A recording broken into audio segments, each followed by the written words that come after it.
Today, we live in an age of mechanical marvels. But if we look back 2,000 years, we may be surprised by what we find. Fantastic machines were in common use in the ancient world, from war machines to automatic doors and even robotic theaters. The ancients even had a steam engine. Now, we reveal how the first age of machines was in fact in the ancient world. Now on Modern Marvels, Ancient Discoveries 3.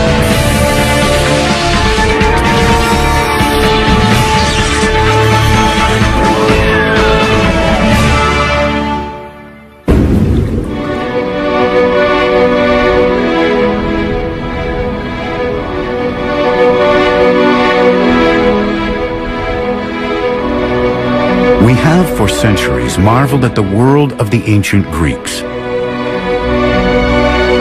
A world where the human mind was set free to look beyond the everyday drudgery of life and think of greater things. A time of science, art, and philosophy, dazzling new ideas that they would export to the rest of the world. And at the heart of this age of wonder stood a great city. Not in Greece or Italy, but here on the coast of ancient Egypt, in a place called Alexandria. While the Romans thought of war and the Greeks thought of philosophy, in Alexandria they thought of thought itself. These halls once echoed to the footsteps of Plato, Aristotle, and Archimedes. But you might also have found another less well-known face here. He was not a philosopher or poet, but an inventor, and he almost started an industrial revolution 2,000 years ago. They called him Mechanos, the machine man, but we know him as Heron of Alexandria. 2,000 years before the modern day, Heron was building his own machine age and in the process creating devices that still amaze us today. Heron lived in Alexandria at a time when it was the most cosmopolitan city on earth. This beautiful city, once home to the legendary Queen Cleopatra, was the brains behind the classical world. Great minds from across the world were drawn here to trade in the most valuable of commodities, not gold or slaves or corn, but knowledge. The great library was the bank for this knowledge. Here were gathered together all the writings of the Greeks, Romans, Egyptians, and more. Halls piled to the ceiling with scrolls of mathematics, philosophy, geography, and history, all vying for space with plays, fables, songs, and poems. Today, hardly any of these works survive, and we can only dimly imagine what wonders once lay in Alexandria. But we do know that hidden in its vaults lay the plans for the most extraordinary machines ever created. The Great Library at Alexandria was, I think, the intellectual powerhouse of the ancient world. It was the largest and the best library in the Mediterranean. If you were looking for any particular book, there was always a good chance that you could read it at Alexandria. Attached to the library at Alexandria was an institution called the Museum. Not a museum as we would imagine it, with objects on display in glass cases and cabinets. Museum was a place to muse, to think, to discuss, to invent. Many of the professors in the museum had written the greatest books in the library. Some devoted their energies to figuring out how the world worked, and some spent their time planning, devising, and building inventions. It was here in the museum that Heron set about creating his extraordinary inventions. Today, none of his machines survive, and we know almost nothing about the man himself. But we do know about his marvelous machines, because Heron wrote books on how to build them, and incredibly, copies of some of those books survive. They open a window on the wonderful mechanized world he knew.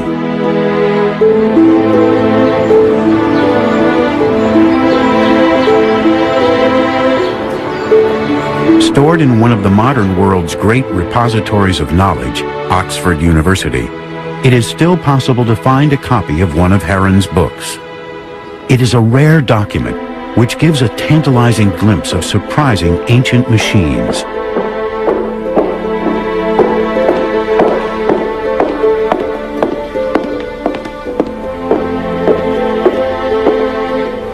Although the original is long lost, this 16th century copy can take us straight back into Heron's world.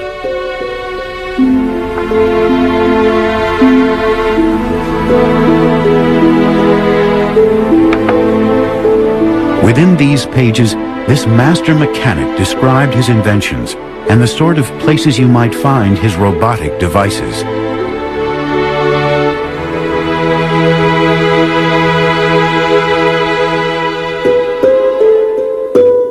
Some were for the home, some simply there as entertainment for dinner parties. Others whirred and clanked away in theaters, producing amazing special effects. But the most likely place to find one of Heron's machines wasn't in either of those places. It was in the temples.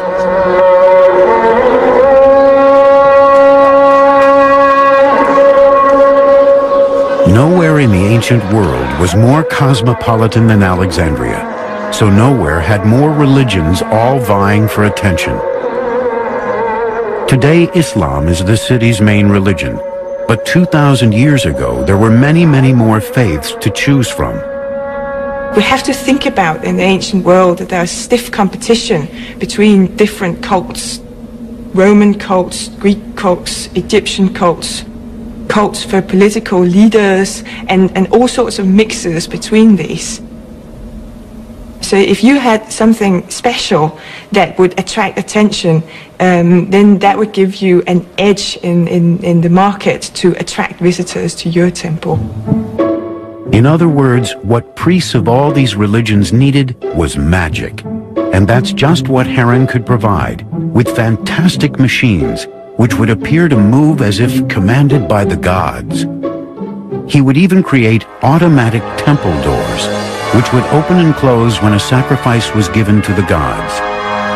Heron was using his talents as a magician and showman to trick the ancient worshippers into believing they had witnessed miracles happening in front of their very eyes. Heron is credited with inventing the steam engine during the 1st century AD, but the Greeks only used it as a novelty. Modern marvels will continue in a moment.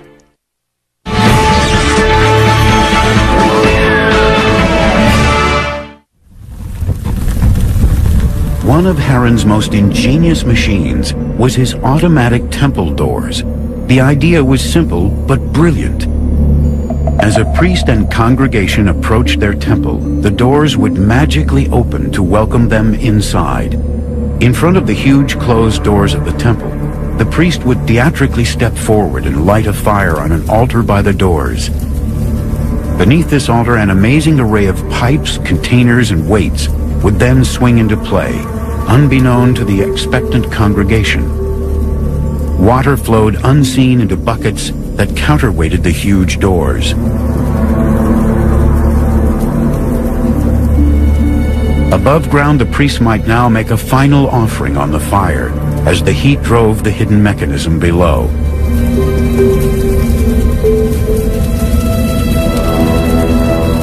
Then suddenly, as the counterweights filled, the doors slowly creaked open as if the gods were pleased with the sacrifice.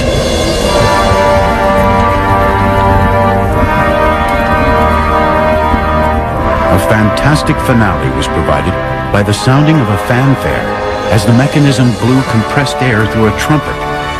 To Heron, it was simply mechanics, but to the congregation, it was a miracle.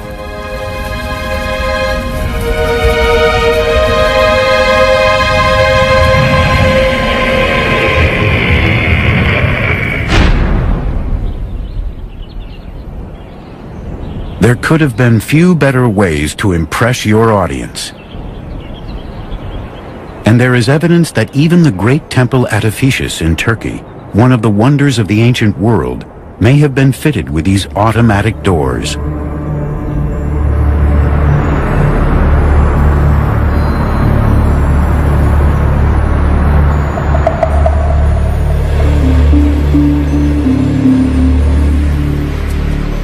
Steve Poole, a kinetic artist, is fascinated with the work of Heron and has built a scale model to show how the automatic doors actually worked. A cylinder of air is heated using fire. The air inside expands and travels through a tube into a container of water, in this case a red canister. The hot air pushes the water out of the canister and into another container which gradually fills.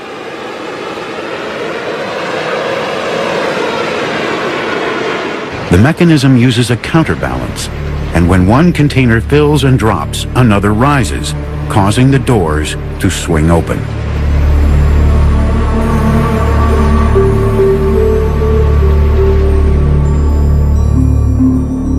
It is a simple machine, but an extremely effective one, and one which shows Heron had mastered the elemental forces of water, fire, and air. When the altar fire was extinguished, the air cooled and drew water back out of the container, so it rose and closed the doors.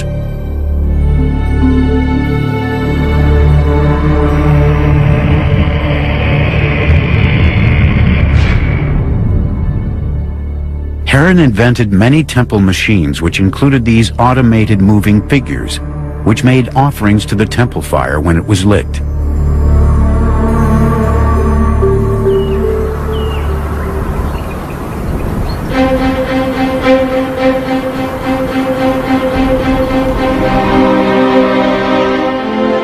Of course, it was one thing to persuade people to come into your temple, but quite another to persuade them to part with their money.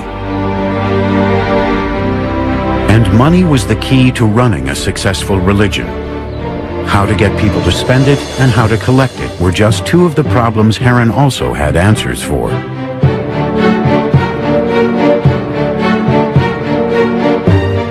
This is the first, a holy water dispenser. It was the world's first coin-operated slot machine.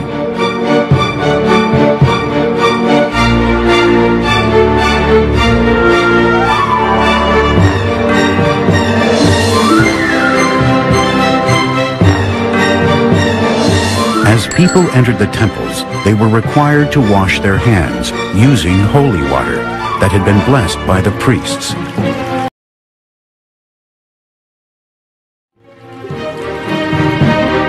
Blessing and selling holy water was time-consuming for the priests, so Heron invented a machine that made their lives easier and was more efficient. When a worshiper placed a drachma coin in the top, out came a precisely measured cup full of expensive but holy water.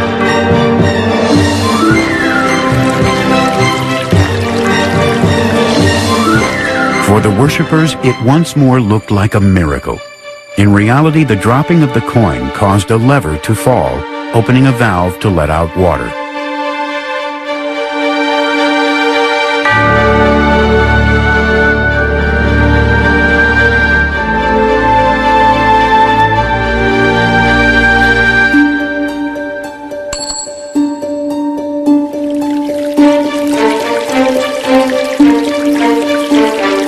For those who could see the inside, it was simply another mechanical marvel.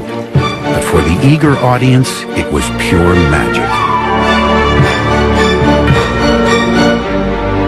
In solving the priest's problem of dispensing holy water, Heron had invented the coin-operated vending machine 1,800 years before its modern equivalent was first patented.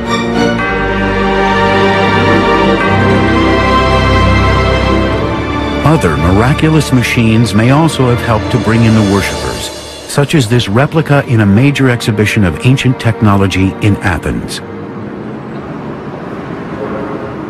This magical Greek device is a smart tap.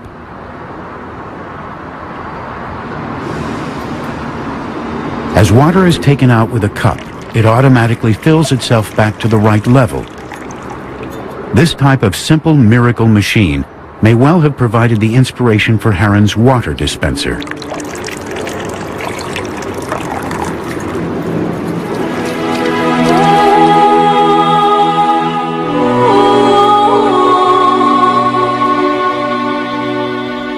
It is hard to imagine today that these silent temple ruins may once have been filled with such magical machinery, performing what looked like miracles to an awestruck audience.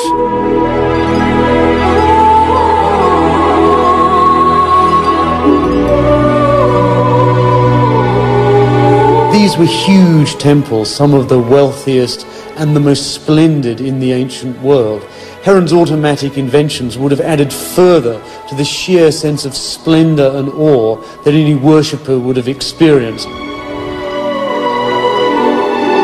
But Heron had one more money-making device for the temple priests, one which would allow worshippers to think they were talking with the gods, but which was in fact much more dishonest.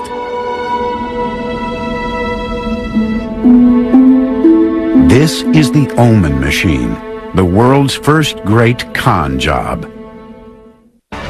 Heron's most famous mathematical work is Proposition 1.8, which calculates the area of a triangle based on the lengths of its sides. Modern marvels will continue in a moment.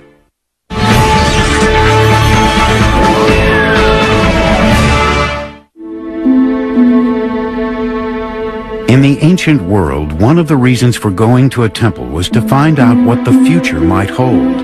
And ancient peoples were happy to pay for a glimpse of things to come. For this, they would consult Heron of Alexandria's Omen Machine.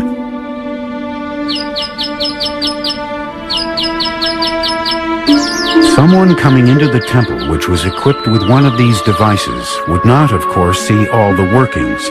As they walked into the gloom of the interior, they would see just this wheel and a mechanical bird. After paying a suitable fee, they could ask the god a simple yes or no question. Turn the wheel and the bird would either sing or not. The god had spoken. But of course it was not the gods who had made this bird sing, but Heron.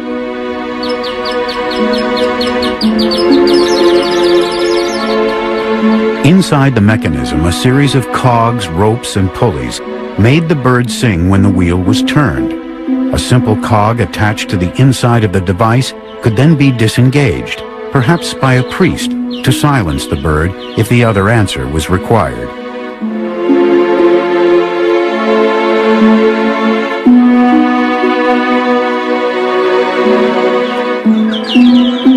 Singing gave one answer, not singing the other. The priest could choose which was most appropriate. It is the oldest mechanical confidence trick in the world.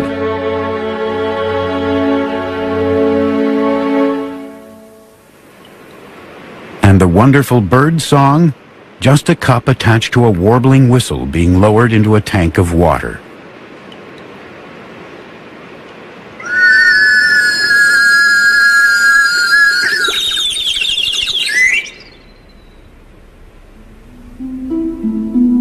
Sound was the key to many of Heron's inventions, from his Omen machines to his elaborate windmill-powered musical organ. But getting it all to work together is much harder than it might seem.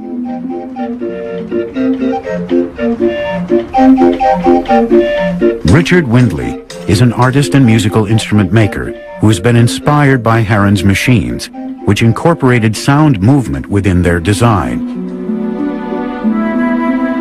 Richard recreated a mechanical singing bird similar to the ones that once adorned the Omen Machine.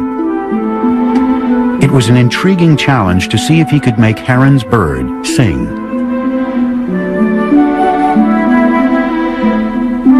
The drawings of Heron which I discovered and the writings, which are sort of fairly descriptive but rather tantalizing, give the basic outlines of how he managed to get these things working. This machine uses the siphon mechanism, the same concept which flushes modern toilets. Water is poured into the top, and when it reaches a certain point, the siphon action sucks out water at high speed.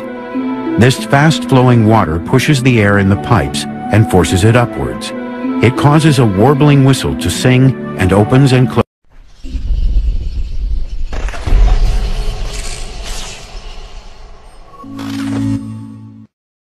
a valve, making the bird's beak move.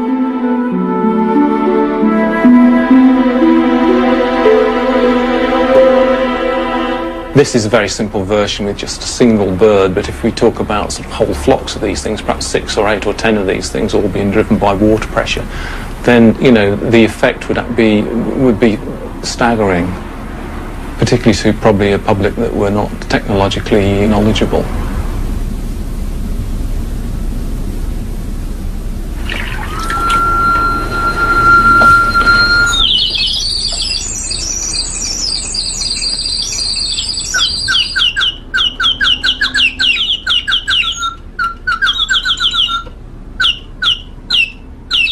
And Heron built far more elaborate machines than this. In this strange device, when you lift an apple from a pedestal, a figure of Hercules fires an arrow from a bow toward a dragon.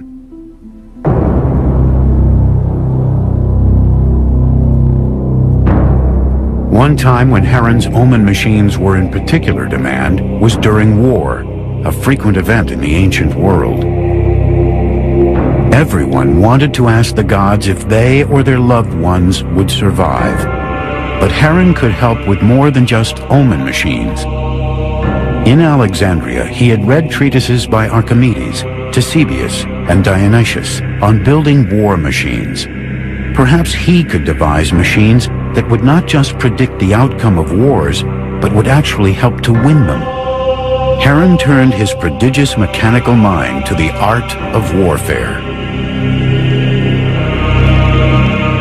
Heron had automated doors, fountains, and musical boxes. Now he wanted to automate war. Building on the theoretical work of the great Greek mathematicians, he described automatic war machines, stronger, faster, and more fearless than the foot soldiers of the day. A deadly military technology centuries ahead of its time.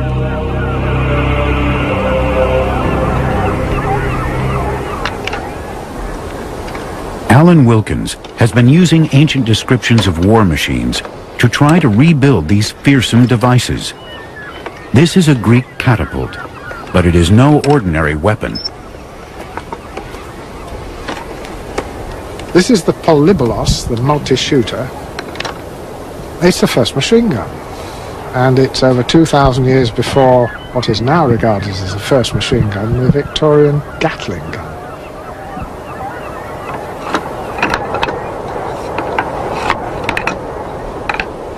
This ingenious weapon had many unique features. It was one of the first uses of a chain mechanism anywhere on Earth. It could fire a bolt further and harder than any man, and most terribly, it could fire bolt after relentless bolt without rest. The Roman army in particular had an interest in such lethal devices. With a huge border to defend, such weapons offered them a distinct advantage. From the Roman perspective, men like Heron could help to hold the empire together.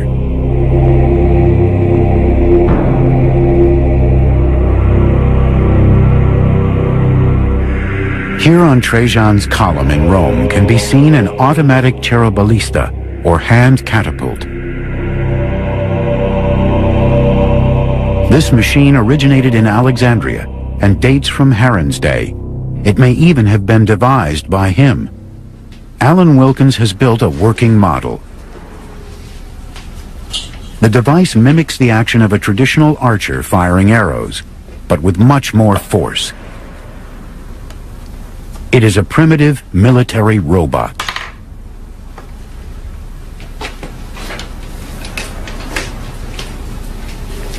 The main length of the machine represents the outstretched arm of the archer.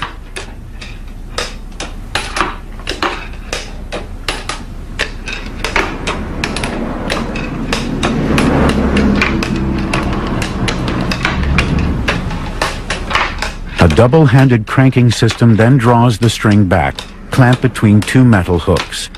When the arm is fully stretched, these steel fingers then release, driving the bolt forward with terrific force. Alexandria, of course, received a tremendous boost. By Heron's day, it was, of course, a Roman province, and the Romans obviously backed this research there. They continued to want to use engineers like Heron because they knew they were the best. Many devastating war machines would have been used in battle, but others were developed as prototypes for future use. Here are these Alexandrian engineers thinking up all these ideas which are a couple of thousand years before they can ever be realized. They didn't allow the limitations of their own technology to limit their ideas.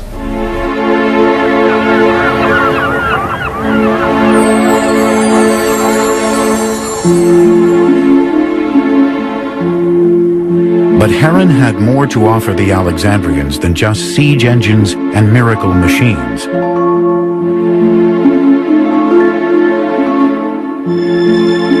He wanted to entertain them, and to do that he chose a place where anything could happen: the theater. Heron describes almost 100 machines and toys in his surviving work, Pneumatica, including a fire engine and a wind organ. Modern Marvels will continue in a moment.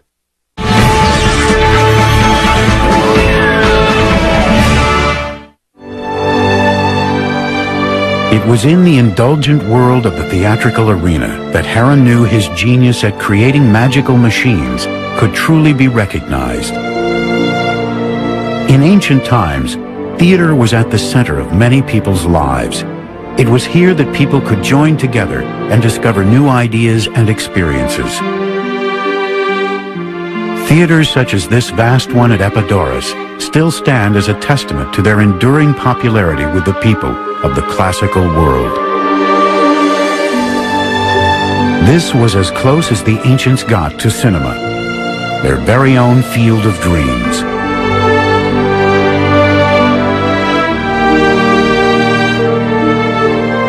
Even the acoustics were precisely scientifically designed like a modern cinema's to heighten the audience's experience.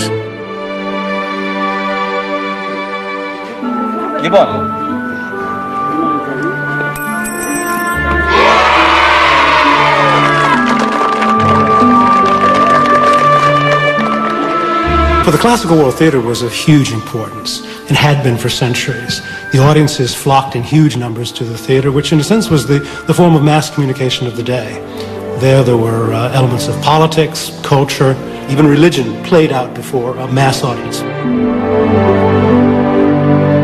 Of course, it was hugely attractive to Heron because he had a ready-made audience, an audience which was conditioned, habituated almost, one might say, to going to the theater and enjoying spectacle entertainments there.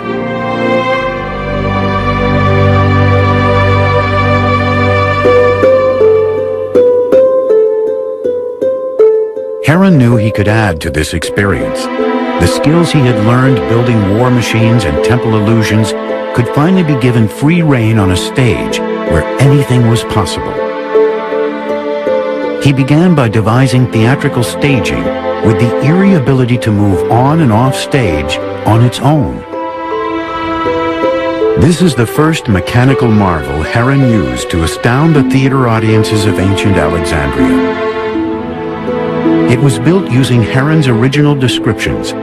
It demonstrates how gravity can be used to make a piece of scenery move on and off stage, apparently of its own will. It is the precursor of the modern computerized scenery we see in the West End of London and New York's Broadway today. Ο Ήρων έχει περιγράψει στα βιβλία του μηχανισμούς και αυτόματα που είναι η πιο ανεπτυγμένη τεχνολογία της εποχής του. Περιγράφει κλειστά αυτόματα συστήματα, συστήματα με ανάδραση και αυτόματα θέατρα που παρουσιάζουν ολόκληρες θεατρικές παραστάσεις.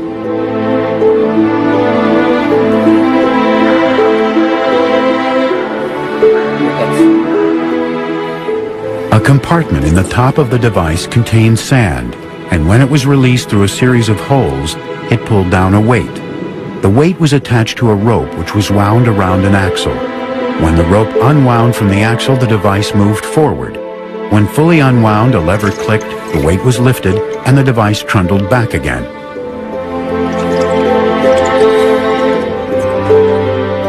Heron wrote a whole treatise about automatic theatres. The idea of the automatic theatre is that it can move by itself. Automaton in Greek actually means a self-mover. Heron is quite interested in making absolutely sure that you make it quite small so that the audience won't suspect that there's actually a person inside the theatre running the show.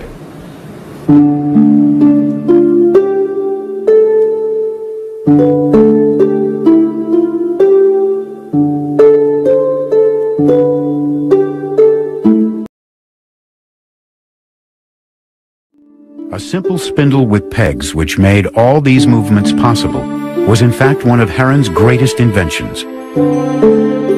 This carefully wound arrangement of pegs and ropes is what a modern computer scientist would call a program.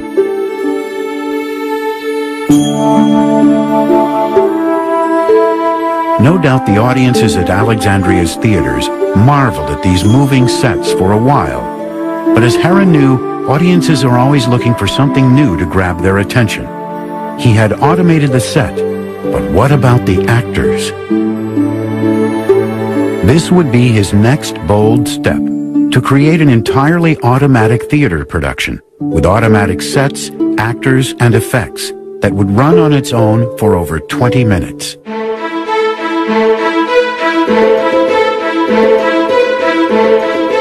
Heron decided to automate the classic Greek tale of tragedy and bloody revenge, Nauplius. The story tells of how King Nauplius seeks revenge after his son is killed by Ajax at the close of the Trojan Wars.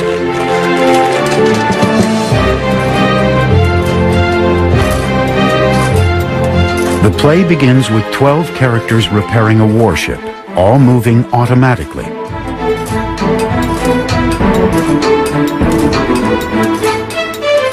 Below the action, the mechanics all remain hidden inside the box, leaving the audiences astounded and intrigued to see all these wooden characters moving in unison.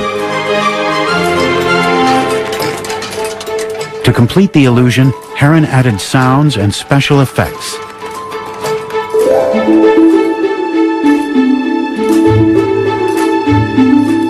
Scenes changed and backcloths dropped automatically, providing a new background for each piece of the action in turn. To prevent collisions between characters, the action all took place on different planes, which rose and fell at different times during the performance.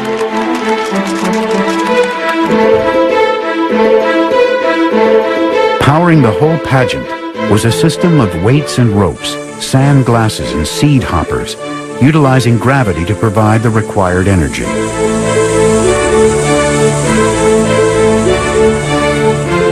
The complexity of so many choreographed automatic elements was an incredible feat of engineering and ingenuity.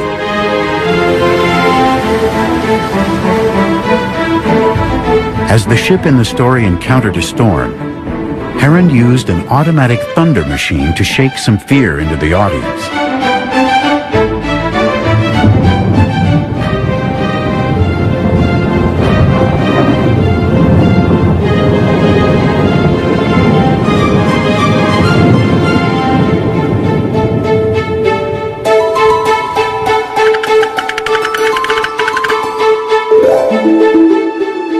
The goddess Athena appears on cue to command the weather as the story reaches its climax.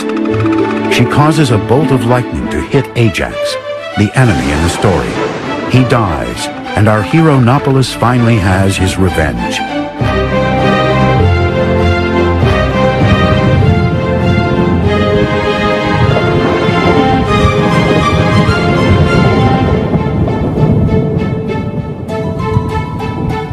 As the final sounds rang out around the theater, the first time this play was performed, the audience must have been enraptured by the spectacle in front of them.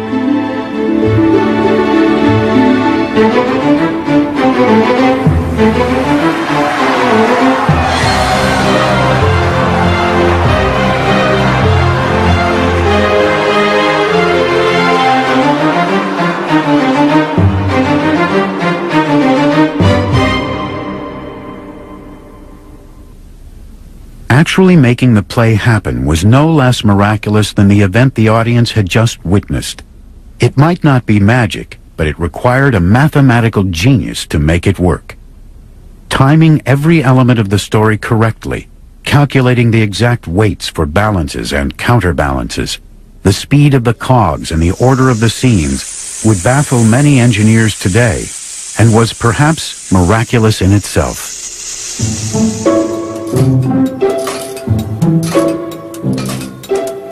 The engine which drove the whole show was this hopper. It harnessed the power of gravity and was filled with either sand or seeds. The slow release of these then started a chain of events. As the seeds fell, a weight on top of them lowered. That weight then pulled a rope, which then in turn turned a spindle. This spindle was effectively the master control. It held the program stored in a complex system of ropes wound around pegs, which set off different aspects of the show when the rope was unwound past certain points. It triggered the individual pieces of the theater, such as this spindle, which revolved to make dolphins apparently leap through the waves.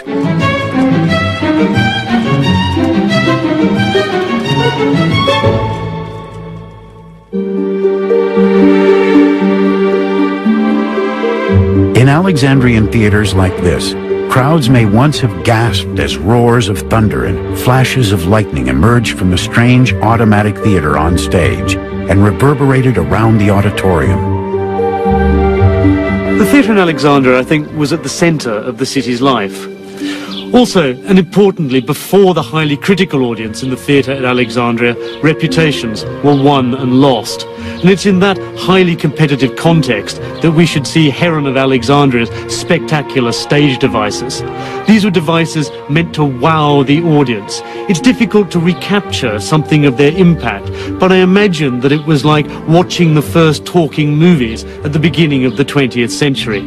Something that would make you want to come back to the theatre, something that would make you remember Heron of Alexandria as an inventor. Heron was an entertainer and a flamboyant inventor. While many of Heron's designs were intended to either impress worshippers in a temple or to entertain audiences in a theater, some were mechanical toys or novelties built simply for amusement in the home. But one invention could have changed the world forever. It's a steam-powered engine, invented by Heron thousands of years before its time. Heron's work Catoptrica deals with his study of light and mirrors. In it he states that vision results from light rays emitted by the eyes, and that these rays travel with infinite speed.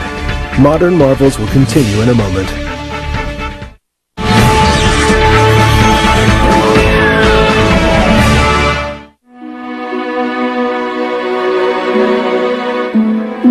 Heron had discovered the power of fire, water, and air, and finally he combined his knowledge to create steam power.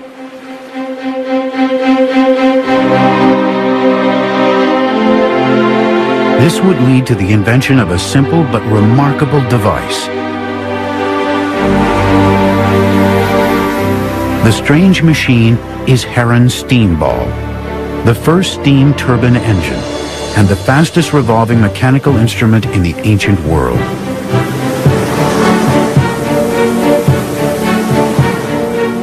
Heron was just half a step away from inventing the steam engine. He knew the principles of steam power. He had designed a revolutionary device. What might have happened if he'd taken that extra half step?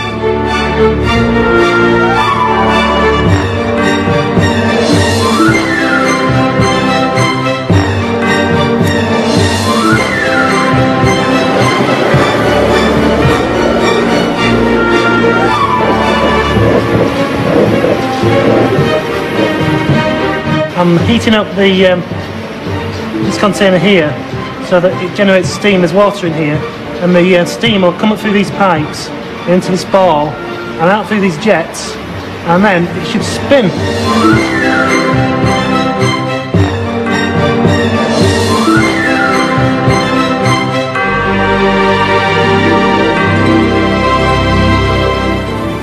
It was a sight to behold.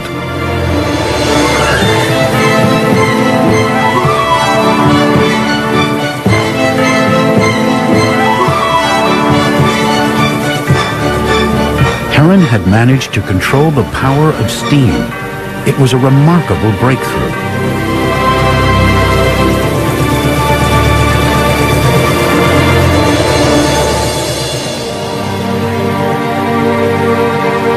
This device could perhaps have started an industrial revolution 2,000 years ago.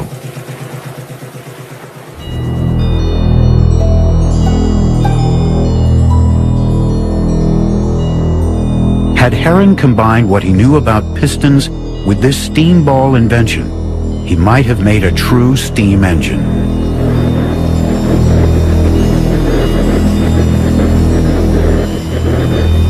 The invention of the steam engine in 1721 ushered in the Industrial Revolution, bringing in its wake mass production, high-speed travel, and the birth of the age of the consumer. The modern world was forged by the steam engine. But how would the world look today if that giant leap had been taken by Heron nearly 2,000 years earlier?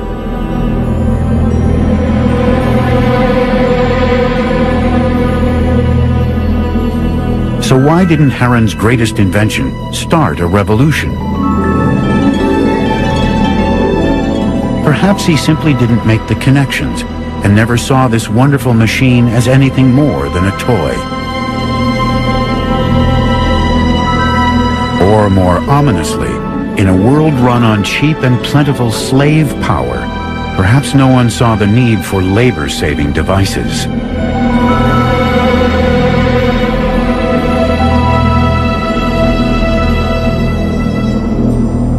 It's fascinating to speculate how the world might be different today if we hadn't forgotten Heron of Alexandria and his wonderful inventions, if they'd been embraced rather than rejected by medieval scholars.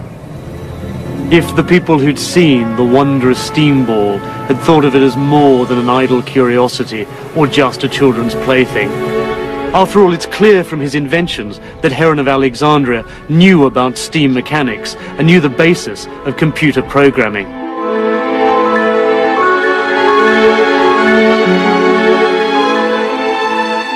There's an interesting scholarly question, which is, you look at Heron's writings and those of his contemporaries, and we feel they're almost approaching technological liftoff. That in another generation or two, with the steam engine and other inventions in the wake of that, we might almost have been facing an industrial revolution taking place 2,000 years before it actually occurred.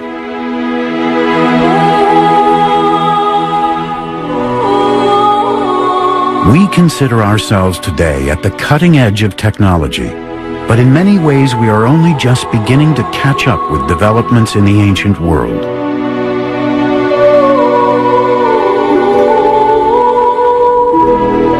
"2,000 years ago, there was a world more familiar and more advanced than we could have imagined.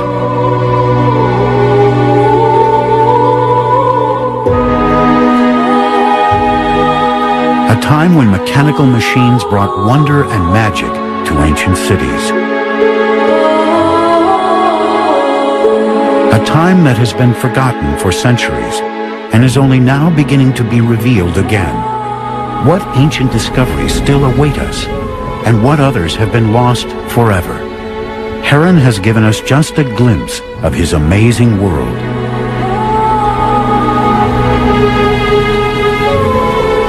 But what could our world have been like today if we had not forgotten Heron of Alexandria?